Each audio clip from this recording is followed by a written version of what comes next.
तो आपका फिर से स्वागत है हमारे इस चैनल RKS एकेडमिक जोन के सेगमेंट शिक्षा बिहार में।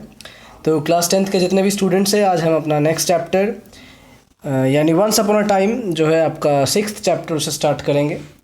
तो चैप्टर स्टार्ट करने से पहले मैं बता दूं कि आपका जो चैप्टर 5th है वो हम अगले कुछ वीडियोस में लाएंगे। चैप्टर 6 को हम पहले इसलिए पढ़ा रहे हैं क्योंकि ये खास करके हमारे founder director doctor Ranjan Kumar Sinha ji का गेस्ट किया हुआ एक चैप्टर है जो कि क्लास 10th के एग्ज़ाम्स के पहले बताया जा रहा है, तो हम उसे सबसे पहले क्लियर कर दे रहे हैं। वीडियो को शुरू करने से पहले आप सबको ये बताना चाहूँगा और रिक्वेस्ट करना चाहूँगा कि जो भी इस वीडियो को देख रहे हैं वो इस वीडियो को अंत तक देखें, और इस वीडियो को देखने के बाद इस वीडियो को अगर आपको ये वीडियो अच्छा लगे तो इसे ज़रूर लाइक करें, इसे शेयर करें, हमारे चैनल को सब्सक्राइब करें, अपने दोस्तों में इसे फैलाएं ताकि हमारा चैनल और ग्रो कर सके, हम ऐसे ही वीडियोज़ आपके लिए बना सके, टाइम टू टाइम आपके लिए नए नए वीडियोज़ ला सके और आपकी मदद कर सके।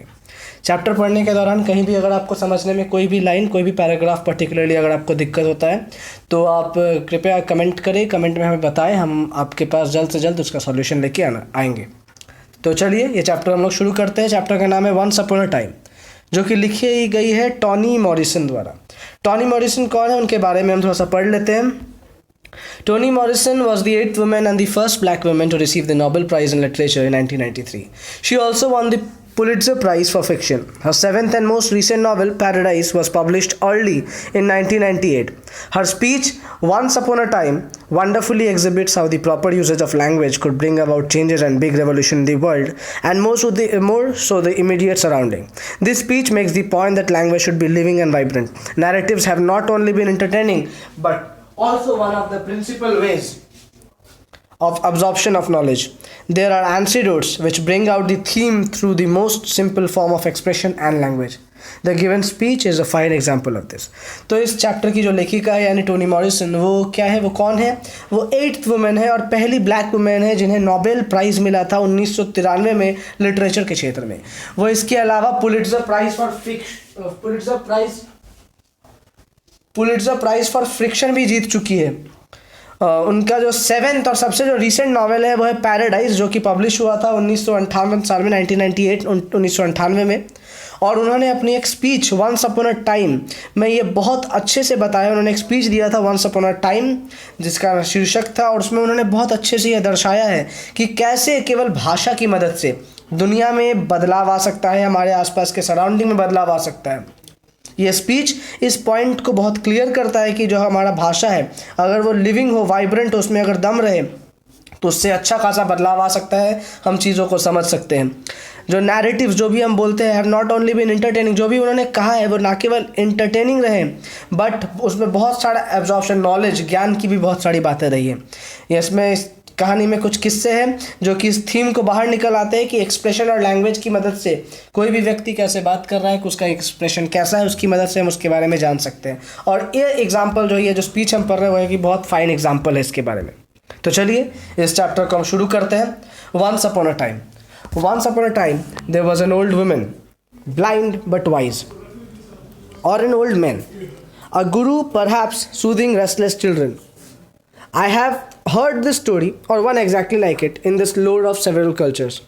लेखिका कहती है कि एक समय पहले की बात है, एक ओल्ड वुमेन थी, ब्लाइंड, अंधी थी, आंखों से देख नहीं सकती थी, लेकिन बुद्धिमान थी, या कहे एक बूढ़े इंसान, बूढ़े आदमी। उनके पास एक गुरु भी था जिनके पास बहुत ज्ञान था। आई हैव हर्ड दिस, और एक कुछ बच्चे आते हैं जो उनसे सवाल पूछते हैं इसके बारे में। उन्होंने ऐसा एक किस्सा, माने एक औरत, एक गुरु, कुछ बच्चे, इसके बारे में एक किस्सा उन्होंने सुना था। I have heard this story or one exactly like it in the lore of several cultures. वो कहती है मैंने शायद ये किस्सा या इसके जैसा ही एक किस्सा बहुत सारे ये में सुना होगा। Once upon a time there was an old woman blind wise. वो कहानी शुरू करती है, बताती है कि एक समय की बात है, एक बूढ़ी औरत थी, अंधी थी लेकिन बुद्धिमान थी। In the version I know, the woman is the daughter of slaves, black American, and lives alone in a small house outside of town. Her reputation for wisdom is without peer and without question.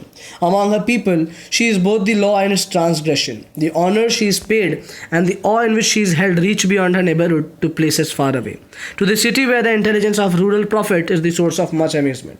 अब लेखिका कहती है कि जो किस्सा वो सुनी थी उसमें एक औरत थी जो कि स्लेव्स, ब्लैक अमेरिकन, जो निग्रोज जो उस समय थे, उनकी डॉटर थी।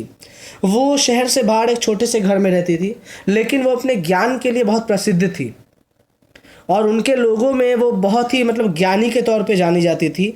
और केवल ना कि उनके एरिया में, वो अपने जगह पे बाहर से भी लोग, जो उनके आस पड़ोस के लोग, उनके पास भी वो बहुत ही ज्ञानी के रूप में जानी जाती थी।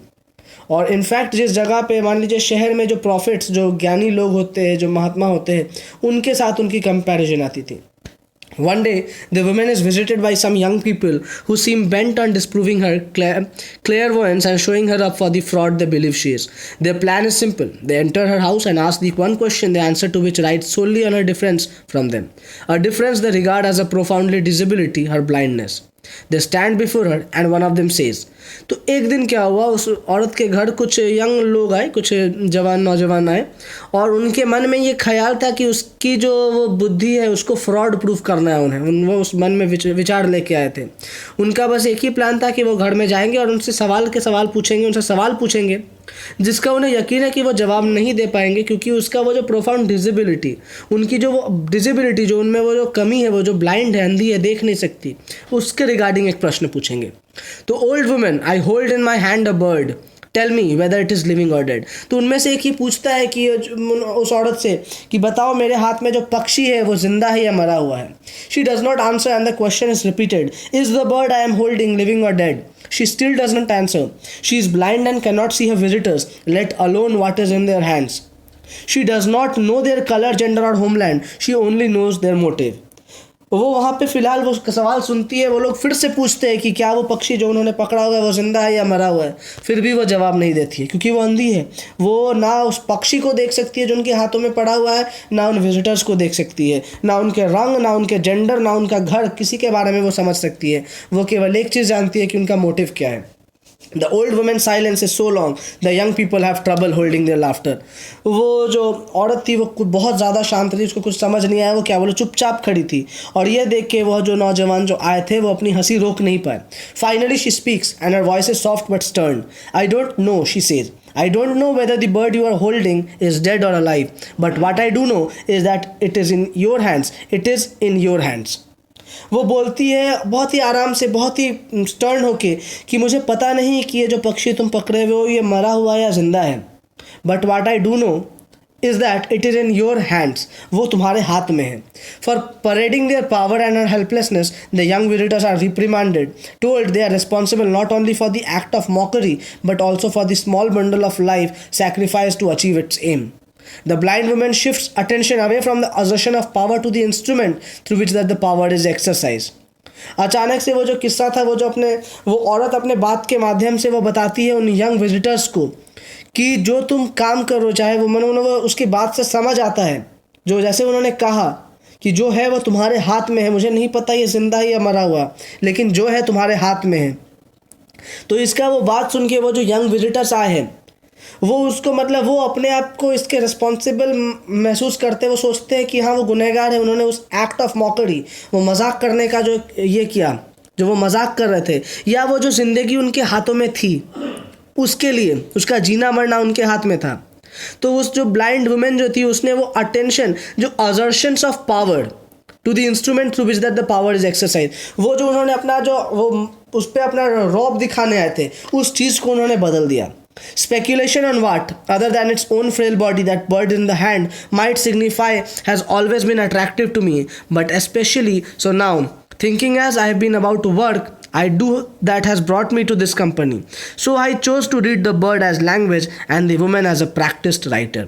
तो ये सारा चीज़ के ऊपर वो लेखिका कहती है कि इस हिसाब से जो उन्होंने अपनी बात को समझाया, जो बताया, वो कहती है कि वो जो ओल्ड वुमेन थी वो एक प्रैक्टिस्ड राइटर, जो इस भाषा को बहुत अच्छे से समझती है, बॉडी लैंग्वेज या उस लोगों ने उनका इंटेंशंस क्या था वो भले ही देख ना सके, लेकिन उन्होंने उस चीज़ को बहुत अच्छे से समझा और उन जो नौजवानों के हाथ में जो पक्षी थी उसने उसको भाषा बनाया, उसकी मदद से उन्होंने उस बात को समझा। Once upon a time, visitors asked an old woman a question. Who are they, these children? What did they make of that encounter? What did they hear in those final words? The bird is in your hands. A sentence that gestures toward possibility, or one that drops a latch.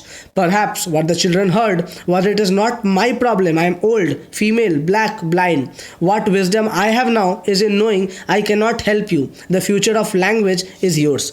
तो ये जो किस्सा था, जो visitors जो पूछते हैं old women से कि वो बच्चे कौन थे, वो नौजवान कौन थे, उन्होंने क्या जानना चाहा, आपके फाइनल वर्ड्स क्या थे जो आपने कहा, the bird is in your hands, जो आपने कहा, जो सवाल था, और सेंटेंस जो आपने कहा, जो एक पॉसिबिलिटीज़ की ओर बताता है कि वो जो उन्होंने सुना कि इट्स नॉट माई प्रॉब्लम, वो जो कहती है कि ये मेरी प्रॉब्लम नहीं है, मैं ओल्ड हूँ, मैं बूढ़ी हूँ, फीमेल हूँ, ब्लैक हूँ, ब्लाइंड हूँ, जो ज्ञान तुम्हारे हाथ में है, जो मेरे पास है, मैंने उससे बताया, I can not help you, मुझे पता है कि मैं तुम्हारी हेल्प नहीं कर सकती, लेकिन जो फ्यूचर ऑफ लैंग्वेज है वो तुम्हारे हाथ में है. They stand there. Suppose nothing was in their hands. Suppose that visit was only a ruse, a trick to get to be spoken to, taken seriously as they have not been before, a chance to interrupt, to violate the adult word, its miasma of discourse about them. वो वहाँ पे शांत खड़े हैं, ये समझ के कि उनके हाथ में कुछ नहीं है, उनका आना कोई टेस्ट नहीं था, उनका आना बस एक मजाक था. वो चाहते थे कि इस चीज़ को वो सामने लाए, वो इस चीज़ को बिना कारण उस चीज़ को वायलेट करे, उस आदमी को, उस जो औरत को है उनको डिस्टर्ब करे. You old women blessed with blindness can speak the language that tells us what only language can, how to see without pictures. Language alone protects us from scariness of things with no names. Language alone is meditation. तो वो जो आता है कि हाँ, वो जो old women को कहते हैं, जिनके पास, वो कहते हैं कि ब्लेस्ड विथ ब्लाइंडनेस, वो इस चीज़ को देख नहीं सकती लेकिन वो भाषा समझ सकती है. वो भाषा, वो हर चीज़ को भाषा के रूप में बताती है, और बताती है कि that tell us what only language can, जो केवल एक भाषा के रूप से समझ आ सकता है. ये जो हम चैप्टर पढ़ रहे हैं, वंस अपॉन अ टाइम, इसमें ये लेखिका जो टोनी मॉरिसन ने इसी बात पे प्रकाश डाला, इसी बात पे ज़्यादा अहमियत दी है कि भाषा से कितना बड़ा बदलाव आ सकता है. तो ये जो हम किस्सा सुन रहे हैं, जो ओल्ड वुमेन के बारे में, वो ना देख सकती है, लेकिन उनका वो जो भाषा का जो पकड़, जो वो चीज़ों को समझने की जो क्षमता, जो एक्सप्रेशन समझने की क्षमता, उसके ऊपर है. Tell us what is to be a woman, so that we may know what it is to be a man, what moves at the margin, what is to have no home in this place, to be set adrift from the one you knew, what is it to live at the edge of towns that cannot bear your company. वो पूछते हैं कि बताओ कि एक औरत होना क्या है, एक मर्द होना क्या है, बीच में क्या मार्जिन है, घर में रहना या तुम जहाँ रहती हो अकेला, उसमें क्या अंतर है. Tell us about ships turned away from shorelines at Easter, placenta in a field. Tell us about a wagon load of slaves, how they sang so softly their breath was indistinguishable from the falling snow, how they knew from the hunch of the nearest shoulder that the next stop would be their last. वो पूछते अलग अलग की, मतलब एक प्रकार ये जो शिप है वो शोर लाइन से कैसा ईस्टर की तरफ गया, या वेगन लोड ऑफ स्लेव्स के बारे में हमें बताओ. अलग अलग चीज़ों के बारे में प्रश्न करते हैं. The inn door opens, a girl and a boy step away from its light, they climb into the wagon bed. The boy will have a gun in 3 years, but now he carries a lamp and jug of warm cider. They pass it from mouth to mouth. The girl offers bread pieces and meat and something more, a glance into the eyes of the one she serves, one helping for each man, 2 of each woman, and a look. They look back. The next stop will be their last, but not this one. This one is warned. एक second. हाँ जी, चलिए. ये सवाल जब वो पूछते हैं तो वो इनका जो वो जहाँ पे वो रहती है उनका डोर खुलता है. एक लड़की और एक लड़का आते हैं अंदर. अब step away from its light, they climb into the wagon bed. वहाँ पे जो वैगन का जो बेड है उस पर चढ़ते हैं. The boy will have a gun, वो जो लड़का है उसके पास 3 साल में एक बंदूक होगी, लेकिन फ़िलहाल उसके पास बस एक लैम्प और एक जग है. They pass it from mouth to mouth, जो उसको वो पी रहे हैं जिसकी मदद से. The girl offer bread, pieces of meat and something more, a glance into the eyes of the one she serves, one helping for each man, 2 for each woman, and a look. They look back. The next stop will be their last, but not this one. This one is warm. It's quiet again when the children finish speaking until the women break into the silence. वो इन सारे प्रश्नों के भी जो वो नौजवान जो बच्चे जो भी आए थे, वो जो इतना कुछ पूछ रहे हैं, जो लड़का लड़की जो आए जिसके बारे में वो सवाल पूछ रहे हैं, वो उनका बोलना ख़त्म हुआ. उसके बाद उस वुमेन ने कहा, Finally she says, I trust you now. I trust you with the bird that it is not in your hands because you have truly caught it. Look, how lovely it is, this things we have done together. फिर वो उनकी बातों से कहती है, last में वो conclude करती है समझ के कि अब मैं तुम पे भरोसा करती हूँ। मुझे विश्वास है कि जो पक्षी that is not in your hands because you have truly caught it, जो कि तुम्हारे हाथ में नहीं है क्योंकि तुमने उसे पकड़ा है। Look how lovely it is the things we have done. और इसी बीच में हमने कितनी अच्छी चीज़ों को समझा है, कितनी अच्छी महत्व को जाना है, वो कहती है एक साथ मिलके। तो ये था ये पूरा किस्सा।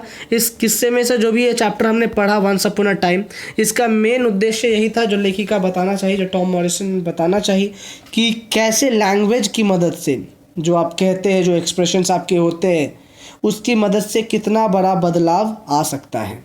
तो आज के लिए बस इतना ही, ये चैप्टर ख़त्म हो जाता है। कहीं भी अगर आपको लगता है कि आपको कन्फ्यूजन हो रहा है, आपको ये पैराग्राफ समझ नहीं आ रहा है, आपको और डिटेल्स में जाना है, तो ये हमारे गेस का जो था, जो डॉक्टर रंजन सिन्हा सर द्वारा दिया हुआ जो गेस है, उसका 4th चैप्टर है। हम ऐसे ही और गेस आपके लिए लाते रहेंगे। आप हमारे प्लेलिस्ट को चेक कर लें, वीडियोस भी है, आप वीडियोस को देख सकते हैं, अपने डाउट्स पूछ सकते हैं। आपके एग्ज़ाम्स आने में अभी कुछ वक्त है, आप जल्दी से रिवीजन करें, और कोई भी डाउट हो तो हमें अवश्य बताएं, हमारे कमेंट में लिख दें। जाते जाते फिर कहूँगा, अगर ये वीडियो आपको अच्छा लगा तो इस वीडियो को लाइक करें, शेयर करें और इस चैनल को सब्सक्राइब करें। चलिए आज के लिए इतना ही, थैंक यू।